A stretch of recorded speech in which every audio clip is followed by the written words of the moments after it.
Hello YouTubers, Alaska Prepper here. Happy Wednesday to all of you. We've made it to the middle of the week, ladies and gentlemen. Today is hump day. Let's go ahead and start off with this because I want people not to be alarmed. I haven't seen any videos come out about this. Then again, I haven't been looking, but this article says that a giant fire burns at a BP refinery in Ohio, injuring 2.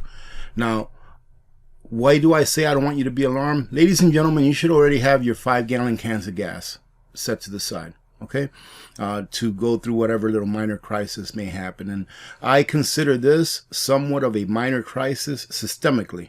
I'm sure it's a major crisis for the area that it's impacted in Ohio. So am I saying don't worry about getting gas? No, top off your tanks.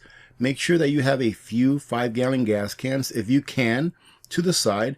My rule of thumb is to have enough gasoline set aside to fill up each of my vehicle one time. So I try to keep my vehicles topped off at least 3/4 or higher, and then I always have enough gasoline prepped up, set aside, that I can fill each of my vehicles up one time. That way, if something happens where maybe gas becomes unavailable for a time frame, be it a week, be it a month, I can cut down on my driving and I can go ahead and ration the gasoline that I have to get to the places that I really need to get to. But here it says that 2 people were injured after a giant blaze broke out Tuesday at a British Petroleum refinery in Ohio. And I'll leave the link to all of these articles, ladies and gentlemen, like I always do. But what I wanted to show you is this. This is why you shouldn't really worry as far as nationwide. Now, will this bring up the price of gasoline across the board? It probably will, because anytime that they can find an excuse, and I mean the clowns, you know, the CEOs of these major corporations, the government, Federal Reserve, those are the people that I refer to as the clowns, ladies and gentlemen, in case you hear me use that term and you're wondering, like, what clowns? I don't see someone with a red nose juggling balls, right? What I wanted to go ahead and show you is this. BP describes the plant as a cornerstone of the regional economy that can produce 160,000 barrels of crude oil daily, or about 3.8 million gallons of gas. And that sounds like a lot, because it is a lot. 3.8 million gallons of gasoline per day is an awful lot. But I just wanted to show you what it looks like systemically or countrywide. So in the United States, according to the EIA, the U.S. Energy Information Administration, we use roughly in the United States about 369 million gallons per day. In the United States, we use about 369 million gallons per day.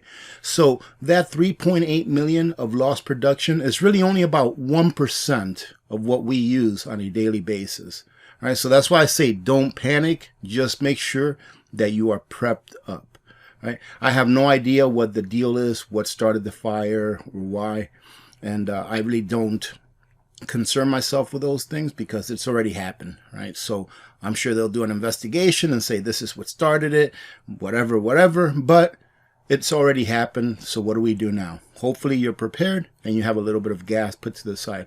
And if you're not, hopefully this will serve as a wake-up call that you ought to have a little bit of gas put to the side. And you can make it whatever you want. You don't have to follow my rule of thumb. That's just what I do. Now, ladies and gentlemen, we knew this was coming. I've talked about this in the past, where in the beginning of the planting season or halfway through the planting season, the USDA comes out and says, hey, we're going to have a really good harvest this year. It's going to be higher than last year, and et cetera, et cetera, et cetera. And this is what I think. This is my theory. What I think, I can't prove this. But I think that the reason why they do this early on in the year is so that the prices of these grains in the futures market can go lower. Because if you're sitting there and you're saying, yeah, we're going to have a great harvest this year, we're going to have harvests that are a little bit bigger than they were last year, then if there's more supply, usually what happens to the price? It goes down a little bit. And in my opinion, that kind of fleeces the farmers, right? And then towards the end of the harvest, they come out and they tell you the truth, which in this case, as you can see, food supplies stay tight, as disappointing U.S. harvest adds to global challenge. At the end of the harvest, or towards the end of the harvest, they come out with the real numbers, which really weren't that great, which were the numbers that a lot of people were predicting in the past, and they were being called out on it, saying, oh, you're a nutcase, you know, we don't have any problems, this and that. That's fine, okay? Just be prepared. But here it says that the harvest this year was disappointing, and I want to show you It's not that much. Of course, I'll leave the link to this, but I want to show you on here something that is key. Something that is key. You have to actually go all the way down. So I hope that you revisit this article. They say here, and this is a gentleman, a CEO being quoted, a CEO, one of the big agri corps. When it comes to the global food supply situation, I think things are going to continue to be tighter for the time being, said Werner Baumann, Bayer's chief executive. All right, so things are going to be tighter for the time being, but that's not the key phrase here that I want you to walk away with. The U.S. Agriculture Department on September 12th lowered its nationwide corn production estimate to 13.9 billion bushels, 3% lower than its August projection, and 8% below its 2021 total. Soybean production estimates this month were down 3% from a record projection in August, and down slightly from a year earlier. Agriculture advisory firm Professional Farmers of America, Inc., last month cut its outlook for corn yields by 13% in Nebraska and 22% in South Dakota, compared with last year. We were talking about this earlier this year. Right, we were talking about this earlier this year, and they were coming out with projections earlier this year that corn was going to be all right, that everything was going to be all right. And especially corn we talked about, because corn is a very fertilizer-intensive crop. So it needs a lot of fertilizer. And with the input cost of fertilizer and everything else going on, farmers have decided to either plant less corn or use less fertilizer, i.e. meaning less yields in both cases.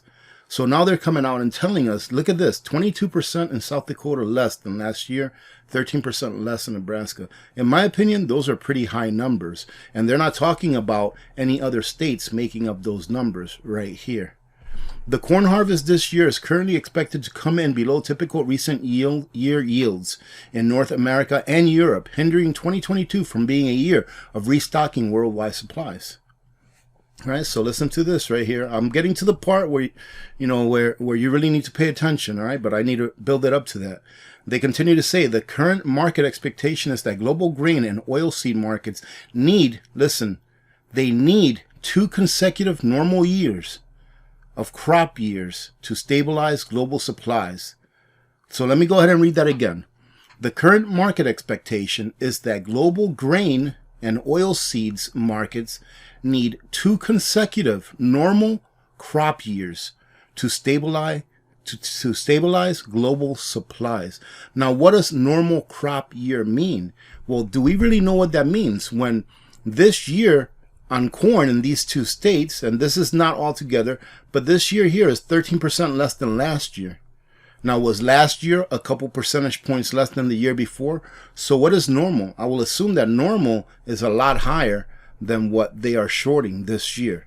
So my question is this: what is the likelihood with the weather that we've been having, and I feel will continue to be erratic as it has been throughout this year so far? It's going to get a little bit worse as far as erratic weather goes. It has a lot to do with space weather, but we won't get into that right now. Once the weather starts getting more erratic, do you think that going into the future that we're going to have better crop yields? Do you think that going into the future, with all of the problems we're having with natural gas, with the making of fertilizer, with inflation, with input costs, with all of those things that's going on, ladies and gentlemen, I can sit here and name 100 things, but fill in the blank. Do you think that it's going to get better? If you do, then maybe you will not prepare as much as you normally would. If you don't, then maybe you'll try to fill in those gaps and maybe stock up as much as you can at today's prices. Because as I've often said, in the Western world, there's not going to be like a huge lack of food where there's just like nothing that's going to be available. Worst case scenario, there may be some rationing. However, it's the price, ladies and gentlemen. All right. Price action is rationing. The more that something goes up in price, the more that it is rationed to those that can afford it. Those that cannot afford it, they just get priced out of it and they have to go to a cheaper alternative or forego that whatsoever, right? Forego that one thing whatsoever. The factors have been driven up food prices this year, especially for poorer countries. In September, a report on global food security in 77 low and middle income countries, the USDA estimated the number of food insecure people, ladies and gentlemen, it's a lot higher than what the UN or the World Food Program was estimating earlier this year at about 800 or so million. It's at 1.3 billion, about 10% up from the 2021 estimate. So we're over we're over 1 billion people so far worldwide that is going to be facing food insecurity this year and next year, ladies and gentlemen, when we realize that what we grew this year was a lot less than what we normally grow. We'll see food prices escalating at a very rapid pace, especially those foods, in my opinion, that are protein based. All right, cow meat, beef, chicken, pork, whatever. Those protein based foods are really going to go up in price. Why? Because it takes a little more grain to make a pound of beef than the grain itself. So for example, I think Eric from Nutrient Survival was saying that he worked in the chicken industry for a while. I think he said it takes like 1.6 pounds of grain in order to produce 1 pound of lean chicken meat. Right? And then he said it's a little more than that for beef. So with a shortage in grains, we will have a shortage in protein as well. A natural gas shortage is looming for the United States. It's kind of funny that here in the United States, we have enough natural gas probably to feed our entire nation for the next, I don't know, 50 years or so. I know that here in Alaska, we have a lot of natural gas, but there's a natural gas shortage looming. I wonder why, ladies and gentlemen. As natural gas demand around the world breaks new records, U.S. shale producers are struggling to keep up with demand. Well, I have to disagree with that. I have to disagree with the part where this author says, natural gas demand around the world breaks new records. Now, is it really breaking new records, the demand? Or is it that the sanctions on Russia are keeping the availability of that natural gas out of the market? See, in my opinion, the demand is probably around the same. The demand for natural gas is probably around the same from this year to last year. I could be wrong. Okay, I could be wrong. But what's going on here is this is a man-made crisis. It's not that there's a shortage of natural gas. It's that governments, politicians, use force in order to try to threaten countries or bully countries. And then here we have the kid in the playground that is finally standing up to the bully and saying, no, I'm not going to do what you want me to do. This is my gas and I will sell it to whom I want at the price that I want for the currency that I want. Well, ladies and gentlemen, we as the world, especially in Europe, in the EU, will learn a very big lesson this year, that sanctions do not work. They only hurt the common person.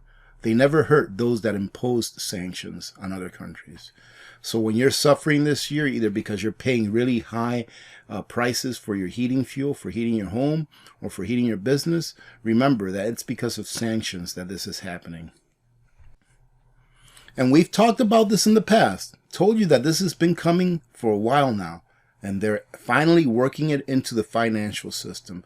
This ESG thing, I don't think they mention ESG in this article, but this ESG thing is going to start taking over the financial industry. That's where it's going to start.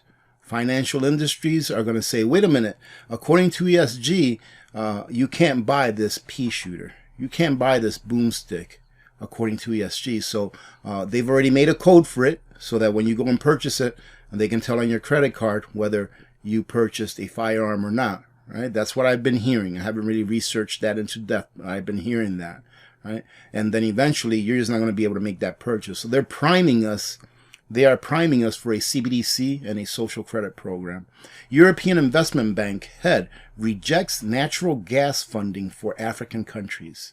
And there is something here that I would like you to hear just in case you don't revisit this. It says, despite historic energy crisis rippling through the world, the European Investment Bank isn't reconsidering green lending policies, which excludes fossil fuel funding in Africa and other emerging countries. All right? We as a European public institution should not invest in assets that one day will be seen as standard or stranded assets, he says. So he's saying he's doing this from a business perspective. And then, of course, ladies and gentlemen, we know that they are not. And here, this is the part that I wanted to go ahead and point out. He said that many African countries consider a so-called transition from coal to natural gas All right. So they're considering a transition from coal to natural gas. Now, when you think about pollution, I do believe that natural gas is a much lesser pollutant than coal is. I mean, I don't think that anyone can really argue that. But they say, though, EIB's view is much different, he added.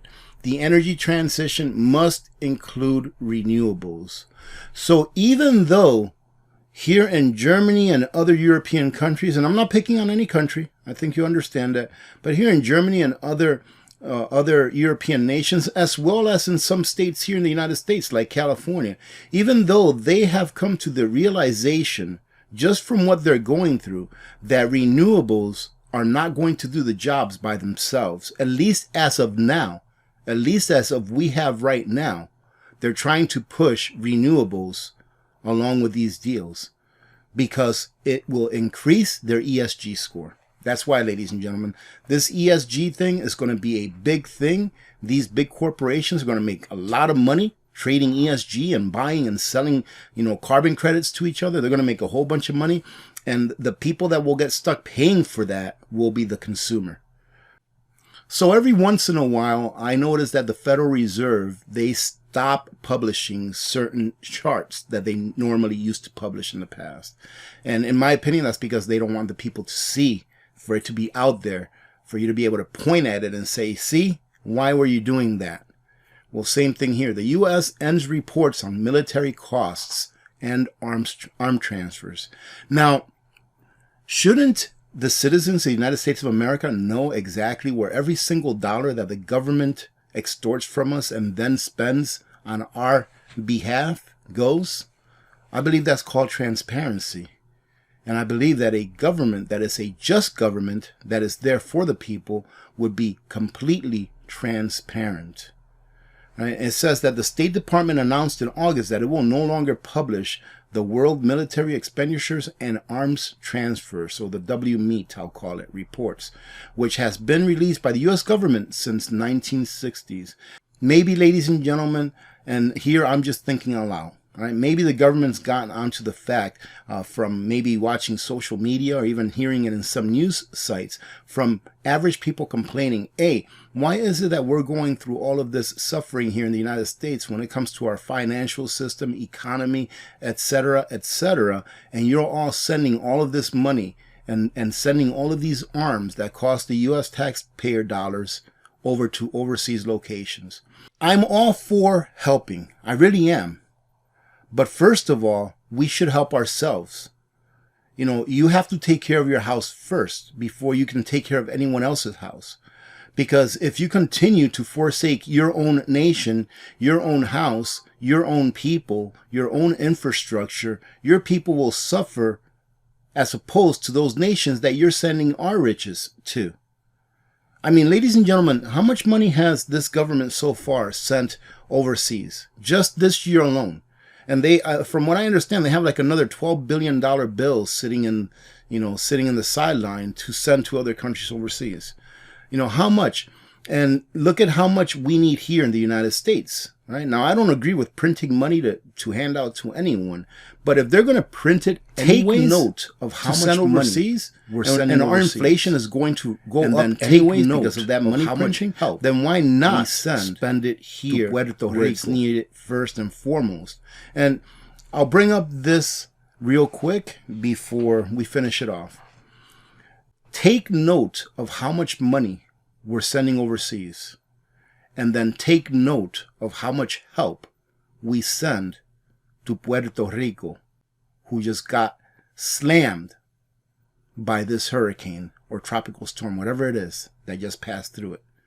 Take note of that, ladies and gentlemen. When the dust settles, let's go back and do a little research and see how much this country has spent on sending money to overseas nations that really don't benefit us, to tell you the truth.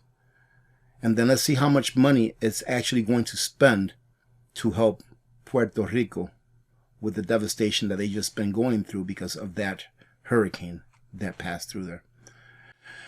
Having said that, ladies and gentlemen, another day. I hope you have a great day today, all right? So happy hump day once again. I'm trying to put out a video today about a few things that I've been up to. I actually harvested my potatoes, and Not too bad, but I think I'm going to go ahead and mix that video up with 2 or 3 other things that I'm doing, because I don't want to show you 15 minutes or 8 minutes or even a 2-minute video of just me digging up potatoes and stuff. So I'll probably include that in like a trifecta of things on a video later on to come. Having said that, have a great day. Thank you very much, ladies and gentlemen, for all of your support. Don't forget to go over to Nutrient Survival's website. Take a look at the card up there. That's the card for their live stream this afternoon, and there's going to be a giveaway there. If there's 1,000 people or more in the live stream and there's at least 500 likes, I will personally be giving away an Alaska Prepper bucket, all right, which is about a $273 value, I believe it is. And with that, you'll also get a free Rudy t-shirt if you like. So be there today. It's at 2 p.m. Alaska time, 6 p.m. Eastern time. Let's try to hit that 1,000. And for those of you that don't know why I'm doing this because I love Nutrient Survival. I love their product. I love their people. And I think that they make the best freeze-dried food in the market, period. You won't find anything else that's more nutrient-based than Nutrient Survival. Having said that, remember to be good to each other. When good people do good things happen. Remember to reach one, teach one, and repeat. If we all did this, the world would be a better place, and you know that it will be a better place. Many blessings to all of you and your families. I'm Alaska Prepper. I'm out. Nutrient Survival isn't just survival food. It's special ops grade. Built to the nutritional standards of the U.S. Special Ops and packed with 40 essential nutrients. Formulated to sustain energy, sharpen focus, and keep you and your family thriving during any emergency. Real food, real ingredients. Keep it okay, sit down. Oh my gosh. Are you doing Bobby?